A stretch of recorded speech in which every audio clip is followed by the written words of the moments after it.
ಹಾಸನ ಲೋಕಸಭಾ ಚುನಾವಣೆ ಏಪ್ರಿಲ್ 26, 2024ರಂದು ನಡೆಯಲಿದ್ದು, ತಮ್ಮ ಅಮೂಲ್ಯವಾದ ಮತವನ್ನು ಹಾಸನ ಲೋಕಸಭಾ ಕ್ಷೇತ್ರದ ಪಕ್ಷೇತರ ಅಭ್ಯರ್ಥಿಯಾದ ನಿವೃತ್ತ ಯೋಧ ಜೆ.ಡಿ. ಬಸವರಾಜು ಇವರ ಮತಪತ್ರ ಸಂಖ್ಯೆ 10 ವಜ್ರದ ಗುರುತಿಗೆ ತಮ್ಮ ಪವಿತ್ರವಾದ ಮತವನ್ನು ನೀಡಿ ನನ್ನನ್ನು ಜಯಶೀಲನನ್ನಾಗಿ ಮಾಡಬೇಕೆಂದು ಮನೆ ಮನೆಗೆ ತೆರಳಿ, ಬಸ್ ನಿಲ್ದಾಣ, ಆಟೋ ನಿಲ್ದಾಣ, ಗ್ರಾಮಗಳಿಗೆ ತೆರಳಿ, ನಗರದ ಬೀದಿಗಳಲ್ಲಿ ಸಂಚರಿಸಿ, ಹಾಸನ ನಗರದ ಎಲ್ಲ ವಾರ್ಡ್ಗಳಿಗೂ ಸಂಚರಿಸಿ ಮತಯಾಚನೆ ನಡೆಸಿದರು.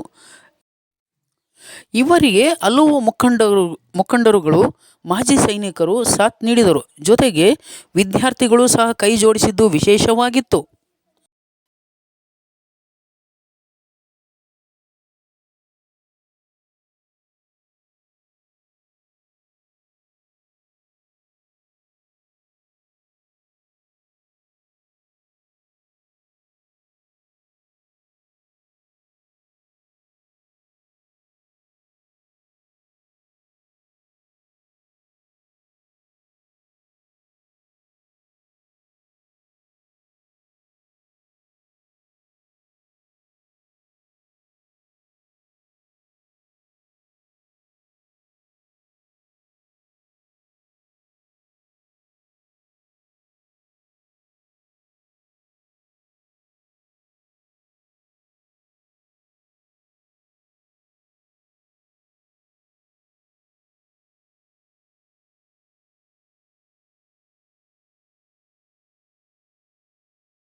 ಎಲ್ಲರೂ ಬನ್ನಿ, ಓಟನ್ನು ಹಾಕೋಣ ಬನ್ನಿ,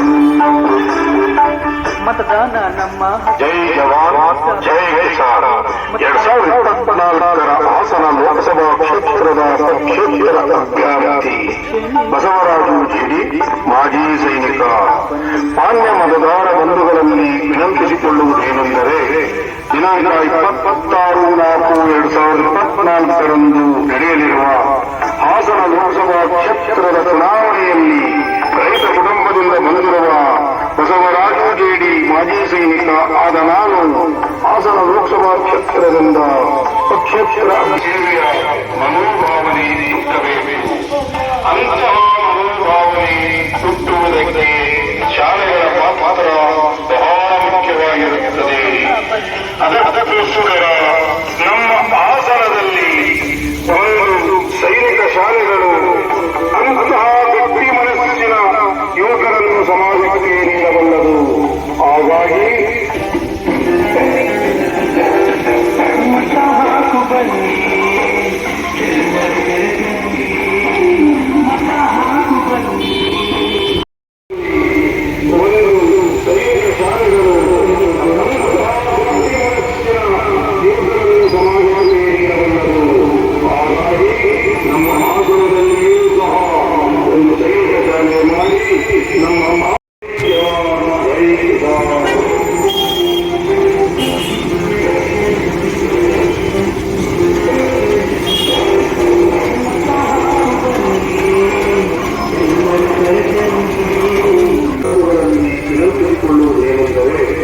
ದಿನಾಂಕ 26/4/2024ರಂದು ನಡೆಯಲಿರುವ ಹಾಸನ ಲೋಕಸಭಾ ಕ್ಷೇತ್ರದ ಚುನಾವಣೆಯಲ್ಲಿ ರೈತ ಕುಟುಂಬದಿಂದ ಬಂದಿರುವ ಬಸವರಾಜ ಜೆ.ಡಿ. ಮಾಜಿ ಸೈನಿಕ ಆದ ನಾನು ಹಾಸನ ಲೋಕಸಭಾ ಕ್ಷೇತ್ರದಿಂದ ಪಕ್ಷೇತರ ಅಭ್ಯರ್ಥಿ. ಮಾಜಿ ಸೈನಿಕರಿಗೆ ಹಲೋ ಮಾನ್ಯ ಮತ ಬಾಂಧವರಿಗೆ ವಿನಂತಿಸುವುದೇನೆಂದರೆ, ದಿನಾಂಕ 26/2024ರಂದು ನಡೆಯಲಿರುವ ಹಾಸನ ಲೋಕಸಭಾ ಚುನಾವಣೆಯಲ್ಲಿ ಜೆ.ಡಿ. ಬಸವರಾಜು ಪಕ್ಷೇತರ ಅಭ್ಯರ್ಥಿಯಾಗಿ ಸ್ಪರ್ಧಿಸುತ್ತಾರೆ. ಅವರಿಗೆ ತಮ್ಮ ಅಮೂಲ್ಯವಾದ ಮತವನ್ನು ನೀಡಿ ಜಯಶೀಲರನ್ನಾಗಿ ಮಾಡಿ.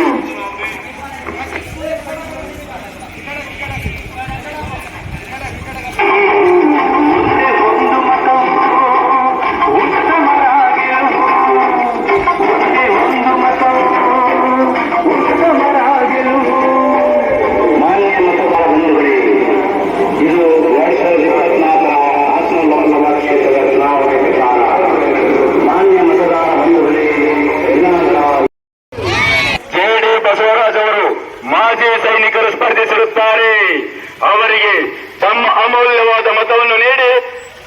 ತಮ್ಮ ಅಮೂಲ್ಯವಾದ ಮತವನ್ನು ನೀಡಿ ಅವರನ್ನು ಜಯಶೀಲರನ್ನಾಗಿ ಮಾಡಬೇಕಾಗಿ ತಮ್ಮಲ್ಲಿ ಕಳಕಳೆಯ ಪ್ರಾರ್ಥನೆ. ನಿಮ್ಮ ಮತ ಯಾರಿಗೆ? ನಿಮ್ಮ ಮತ ಯಾರಿಗೆ? ಗ್ರಾಮ ಸಂಖ್ಯೆ 10 ವಜ್ರದ ಗುರುತಿಗೆ ತಮ್ಮ ಅಮೂಲ್ಯವಾದ ಮತವನ್ನು ನೀಡಿ ವಜ್ರದ ಗುರುತಿಗೆ ತಮ್ಮ ಅಮೂಲ್ಯವಾದ ಮತವನ್ನು ನೀಡಿ ವಜ್ರದ ಗುರುತಿಗೆ ತಮ್ಮ ಅಮೂಲ್ಯವಾದ ಮತವನ್ನು ನೀಡಿ ಮಾಜಿ ಸೈನಿಕರನ್ನು ಜಯಶೀಲರನ್ನಾಗಿ ಮಾಡಬೇಕಾಗಿ ತಮ್ಮಲ್ಲಿ ಕಳಕಳೆಯ ಪ್ರಾರ್ಥನೆ. ನಿಮ್ಮ ಮತ ಯಾರಿಗೆ? ನಿಮ್ಮ ಮತ ಯಾರಿಗೆ? ಜೈ ಜವಾನ್. ಸೈನಿಕರಿಗೆ ವಜ್ರರಿಗೆ ತಮ್ಮ ಅಮೂಲ್ಯವಾದ ಮತವನ್ನು ನೀಡಿ ಅಮೂಲ್ಯವಾದ ಮತವನ್ನು ಕ್ರಮ ಸಂಖ್ಯೆ 10 ವರ್ಷದಲ್ಲಿ ನೀಡಿ ನಡೆಯಲಿರುವ ಹಾಸನ ಲೋಕಸಭಾ ಕ್ಷೇತ್ರದ ಚುನಾವಣೆಯಲ್ಲಿ ಬಸವರಾಜು ಜೇಡಿ ಮಾಜಿ ಸೈನಿಕರು ರೈತರ ಕುಟುಂಬದಿಂದ ಬಂದ ಭಾರತ ದೇಶದಲ್ಲಿ ಸೈನಿಕನಾಗಿ ಸೇವೆಯನ್ನು ಸಲ್ಲಿಸಿ